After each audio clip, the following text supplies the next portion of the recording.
What is going on, Dragon Ball Fighter fam? I would say long time no see, but we've been conversating so much in the comments of the previous videos. I really feel like I never left, and I really appreciate all the feedback. As you guys may have noticed, I've been very hard at work getting people into stride, developing my skills as a creator, and it's finally time to show you guys the fruits of my labor with the next guide in the Fighter series. So if you guys haven't subbed or you're just new to all this fighting game greatness, go ahead and hit that sub button and buckle up. We're about to talk about the biggest gray elephant in Dragon Ball Fighterz, kind of all fighting games in general. You know that thing that exists between your turn and the enemies? Yeah, we're talking about neutral today, baby. Oh, and then you don't even need to ask. Of course, we're going to have quizzes at the end. I know you guys love it, and it's probably the best quiz we've designed yet, so let's get into it. So neutral isn't really something the game can show you, and it's not exactly winning or losing, so it tends to be ignored, bypassed, or unexplored. However, like I said in the last video, if assists are the meat of your team in Fighterz, your neutral structure would be your vegetables, the thing most people don't really enjoy or even talk about, you know, when they talk about food, but are really the backbone of any healthy diet. So to explain this overlooked, kind of abstract, but vital part of your team building, I'd like to introduce you guys to an old friend of mine.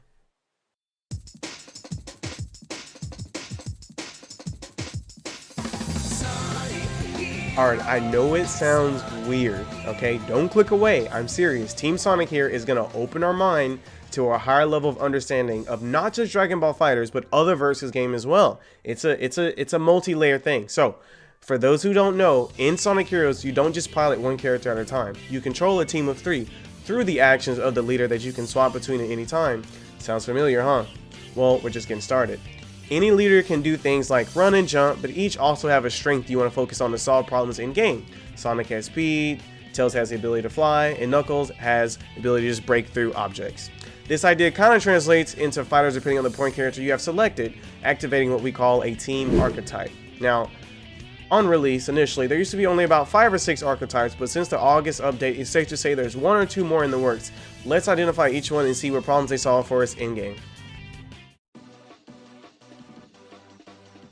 First off, the archetype most teams have access to is the rushdown archetype, where the goal is to get in quickly and often, so they can condition you with basic mix-ups to get the hit, like universal overhead into assist or jab into Dragon Rush. Arxis really want to make sure no matter who you picked in this game, you could always play this archetype to some extent, so you wouldn't feel completely powerless and you knew what you wanted to do. That's why Super Dash and other system mechanics exist and are the way they are. The way you know you're dealing with a rushdown team is typically they'll have a fast traveling move you have to respect your neutral, forcing you to play in certain pockets of the screen or at a certain rhythm. Up close, the opponent character may have a scary strike throw mix-up or a high-low mix-up. But it still really needs an assist to make it real, right? Make it safe to your defensive options. Think of something like a Kefla point with SSJ Goku A or S Broly B backing her up. Next up, we have the Mix archetype. Now, this team's not too hard to spot. We all know when you're loading in and you see something like this, your first thought is, oh, I'm supposed to get schmicks. But basically, the point character has some kind of way to get to a 3 or 4 way unreactable mix-up, and more so they have a support assist that enables them to do it, right? And some characters like Android 21 and Base Vegeta gain access to a 3 or 4 way mix off of level 3, so their hits are even more devastating. They don't even need to build a whole team to have it. You just need one character. So, you know, this team solves the problem of if I'm getting the hit. They pretty much, you're getting the hit. It's only a matter of how, right? If you want to think mix, a staple team would be something like Base Vegeta with Kid Buu A assist and Trunks B. You can swap any of those characters around, and as long as you got Kid Buu A assist, your opponent's getting schmixed. Now, players who like to slow things down and want to control the screen gravitate towards the neutral control archetype. These are the teams that make you feel like you can't move anywhere on the screen without running into something. We're talking Vegito point with Piccolo A assist and Z Broly A assist. The other team literally can't do anything until they deal with Piccolo's A assist, and they still have to be worried about the armor on Z Broly's A assist. And even then, if both assists are down, Vegito can comfortably harass with his, his sword to buy time or punish anyone being impatient. This is the kind of team that I would like to play in the future because I really want to control the chaotic nature of neutral in versus games. But unfortunately, I'm kind of a sucker for big damage. And if you like damage too, you probably like the shotgun archetype. That's what I settled on. A super shotgun heavy team designed to turn even the smallest stray hit into death. And this was before the August patch. I'm sure I could do even more damage, right? We had Team Gohan point, Master Roshi B assist, base Goku C assist. Any hit this team got ended in a Spirit Bomb for some pretty easy TODs in a lot of situations. Damage is pretty accessible in this game in the form of super, so it's important for teams like these to have a battery character. That's a character that has great solo combo routes that build a lot of meter, or have an assist that just builds meter for you, like Super Saiyan Gogeta, Super Saiyan 4 Gogeta, A assist, or base Goku B assist, although I wouldn't recommend it. However, let's say you aren't so worried about your opponent getting up again, but you want to make sure they just stay down again and again.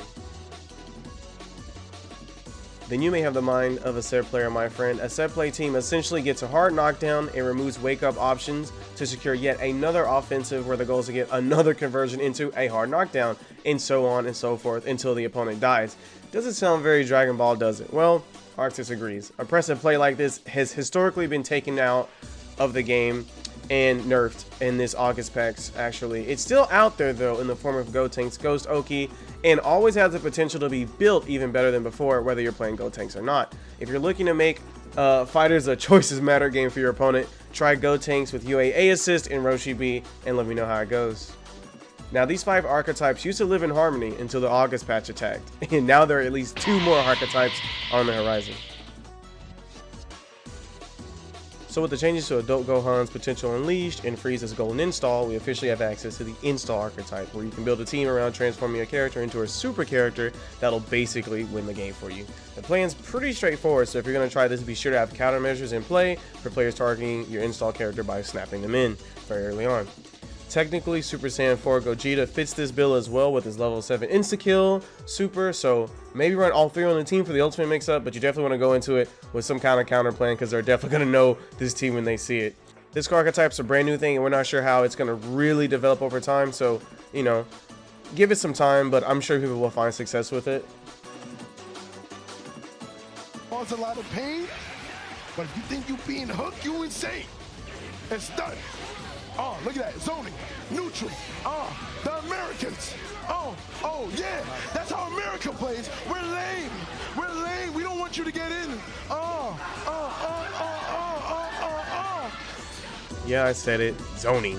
Believe it or not, this was creeping its way into Fighterz around the beginning of Season 3, but the added defensive system mechanics makes it a solid strat for sure. If you're lost on this one, give Frieza an honest shot for like a week, with the proper support, of course, and let me know what you think. I know it's not appealing because it is a Dragon Ball fighting game, but the risk return is often in your favor when you're just chunking plasma, especially if you have the meter. But of course, zoning by itself isn't necessarily strong in Fighterz. In fact, if you look at any of these archetypes, not a single one comes without flaws. That's why a strong team in Dragon Ball Fighterz, just like Team Sonic here, will have access to multiple archetypes and swap between them to suit the situation. Unfortunately, in Fighterz, though, we don't have a giant sign telling us which version of our team we need to play in a given situation. So for those tough matches where you really want to micromanage your team, we're going to have to look at the anatomy of a team archetype. No matter what archetype you're running, the anatomy will be the same. The point character is the heart of the team. On a macro sense, they determine your archetype, but in a micro sense, they determine your team's current effective ranges. These ranges are amplified, modified, or extended by your assists, which I call the body. Your goal as the mind is to pilot your team into its most effective ranges in attack while avoiding your enemy's most effective ranges. As you gain more experience, you'll be able to see these kind of structures in neutral a little bit more clearly, and before you know it, you'll know exactly when you want to go on the offensive, reposition on the screen, or swap to another point character. Understanding your enemy's structures isn't easy to pick up in real time because the game's so fast and something's always happening. So to start, I recommend going into training mode with your team, gauging each of your character's effective ranges by seeing all the different hits you can convert into good damage or a good knockdown situation. The next time you're in a match, focus on playing to each character's effective ranges. This took me so long to get used to because I focused so hard on getting the hit no matter what character I had out, kind of that, you know, Dragon Ball mentality. But I just end up playing everyone on my team the same way as my point character, which was Team Gohan.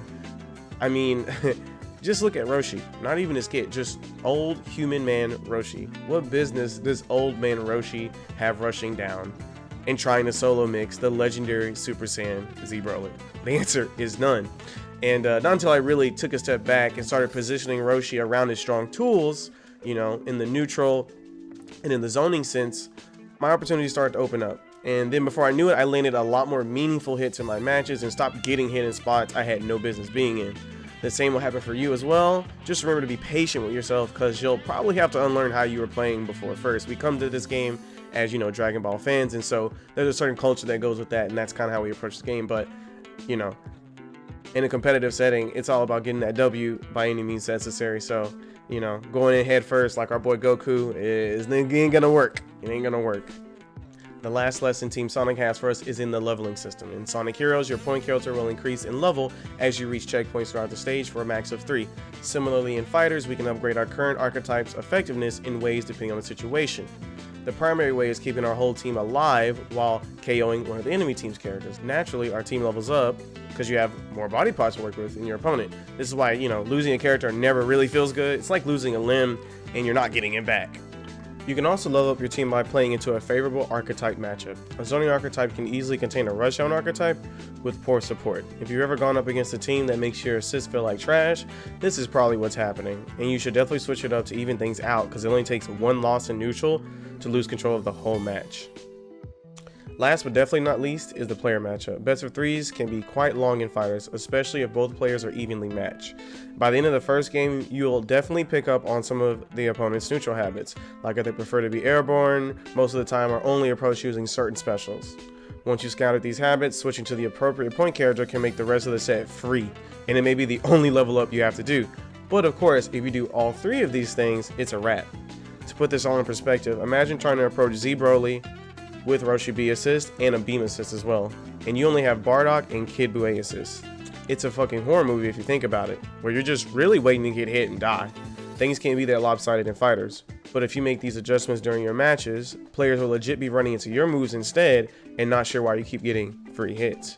Remember, a fair fight is always a bad fight. You should always be putting yourself in a position to succeed. And with the Season 4 Z changes, you can do all this on the fly now, making these micro adjustments even easier than before. But enough talk. Let's leave Team Sonic to their business and get this quiz going. I know that's what y'all been waiting on. Now this will be the toughest format yet. Each question will have 3 parts.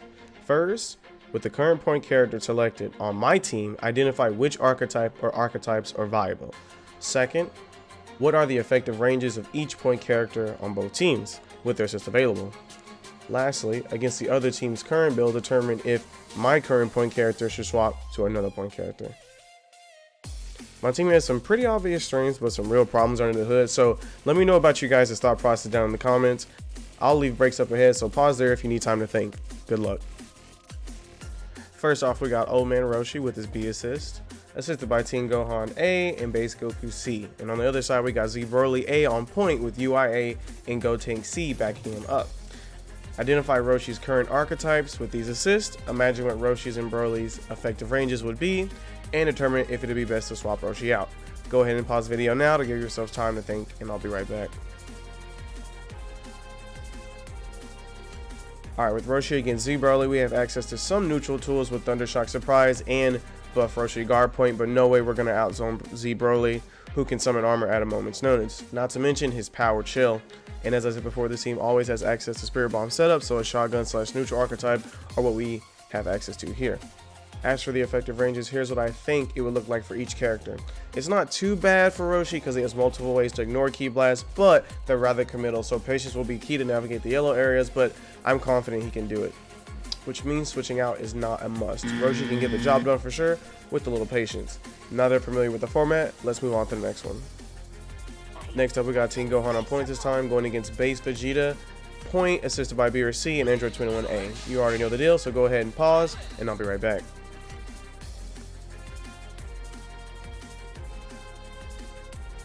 This one's pretty tough, but we know Teen Gohan's got the damage for sure, so we'll be enabling the shotgun archetype, most definitely. He also has safe solo mix with meter, with pretty good return, so Rushdown is also enabled as well. On top of that, he has an excellent Ki Blast game if he needs to fall back on it, and he can always use EX Ledge to punish people recklessly air dashing him for playing from above. Couple that with Roshi's defensive assist and the fact that he can zone against some teams by threatening, medium version of Rocket Kick, or I call it Rocket Kick, medium version of Rocket Kick and EX Rocket Kick. It's pretty clear he has access to shotgun, rushdown, or in some slight scenarios here, some zoning as well. These are all acceptable answers. This team's neutral structure though would look something like this. And you should notice something right off the bat. Teen Gohan has issues filling the space in front and above him, kind of this little pocket people like to up back in, and what does base Vegeta like to do? Up back and throw Ki Blast all day. So I played this point where so many times, and Gohan can definitely do it, but it's definitely not favorable. Vegeta can kind of get prio by sitting in that pocket and using his extra movement options to just get in whenever he wants when his assists are available. So to gain the upper hand, I would recommend swapping to either base Goku or Roshi, because they have moves that particularly target that really strong pocket that base Vegeta likes to sit in. So let's move on to the final question. So for our final series of question here, we have base Goku on point going against Cell A, GT Goku V, and Gotenks C.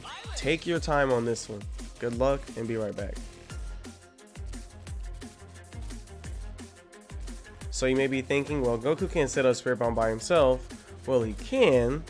It's just not easy. But even so, we got Roshi level 2 and Teen Gohan level 5 available. So as long as we got the bar, the shotgun will be locked and loaded. And since base Goku here is basically, Super Saiyan Goku with a command grab, it's safe to say we got Rushdown, the Rushdown archetype enabled as well. On top of that, he has a really good Ki Blast game with, his 2 S's where he can have the various Ki Blasts come out the ground. His smaller Spirit Bomb, to set up the Spirit Bomb. And his beam's really nice too for controlling space, especially since he can aim it upward. So he can use any of these neutral tools, and as long as he has his assist available, any form of overcommitment can be salvaged with his 2 defensive assists. With that said, he's the full package. He has access to shotgun style, rushdown, and neutral. Let's take a look at his effective ranges. And yeah, he's pretty good from all parts of the screen, honestly. A little bit can be overcommittal at times, but there's no real reason to swap him out for anyone else against that current build of that team. Still actually has very poor full screen presence, so Goku could just take his time and move in from a distance. So how'd you guys do? Let me know in the comments. I know this format was pretty rough, but I'm sure you guys got about 5 or maybe even 6. And again, no worries, over time, being able to spot this kind of thing will be second nature. You'll be able to drop a game plan from the loading screen before you know it. But with that, we have reached the final frontier. We've covered combos, offense, defense, team composition, and now neutral structure. It's been real fun covering all these topics in depth with you guys, and I'm always so surprised that you guys are so receptive to the content. So thank you guys so much for letting me know what you think. It is really a shame though Fighterz doesn't have rollback, so I can play with each and every one from around the goal. But with the success that Dragon Ball Fighterz had, I'm sure Dragon Ball Fighterz 2 will be coming out with rollback, so it's only a matter of time. If you guys did make it this far into the video, I personally like to thank you and invite you to try other games we cover here on the channel, namely Guilty Gear Strive for now, but before we know it, we'll have Street Fighter 6, Riot's Fighting Game Project L, maybe even Tekken 8 is right around the corner, who knows. But I'm confident fighting games are going to hit their stride here in the near future, and if you want to get your foot in the door with the supporter community, you have come to the right place. And I mean that quite literally, because I stream here Monday, Wednesday, and Friday. So if you really like the content, come by, say hi, and just, let's hang out and chat. If you guys want even more of the fighting and greatness, we have a Patreon with tons of exclusive content as well. The link will be at the end of this video and in the description. So as always, if you guys have any questions or concerns, just let me know down in the comments. If this is your first time catching one of these videos, the entire Dragon Ball Fighterz guide will be on screen here in a second. Enjoy the ride. Remember to stay curious, my friends, and I'll see you in the next one.